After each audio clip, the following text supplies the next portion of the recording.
সর্বভারতীয় শিল্প গুরুশ্রী সম্মানে সম্মানিত হলেন ধূপগুড়ির শিল্পী কনজ দত্ত।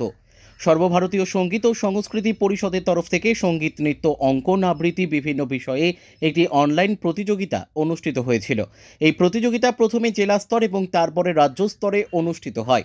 সেই অনলাইন প্রতিযোগিতায় অঙ্কন বিষয়ে ধূপগুড়ির প্রখ্যাত অঙ্কন শিল্পী কনজ দত্তের তিনজন ছাত্রছাত্রী বিভিন্ন বিভাগে প্রথম, দ্বিতীয় এবং তৃতীয় হয়েছে। এই প্রতিযোগিতায় অঙ্কনের বিভিন্ন বিভাগে অঙ্কন শিল্পী কনজ দত্তের প্রায় 50 জন শিক্ষার্থী অংশগ্রহণ করে। এদের মধ্যে ক বিভাগে প্রথম হয় ধ্রুব মিত্র। এছাড়াও খ বিভাগে দ্বিতীয় ও তৃতীয় স্থান দখল করে যথাক্রমে মিবসাম আয়াজ এবং বর্ষা মোধক। সফল প্রতিযোগীদের পুরস্কৃত করার সাথে সাথে এদের শিক্ষাগুরু কনজ দত্তকেও আলিপুরদুয়ার জেলার কামাখ্যাগুড়িতে অনুষ্ঠিত একটি অনুষ্ঠানে সর্বভারতীয় শিল্প গুরুশ্রী পুরস্কার প্রদান করা হয়। এ বিষয়ে কনজ দত্ত জানান, এই সাফল্য আগামী দিনে ধূপগুড়ির যারা অঙ্কন শিখছে তাদের আরও উৎসাহিত করবে।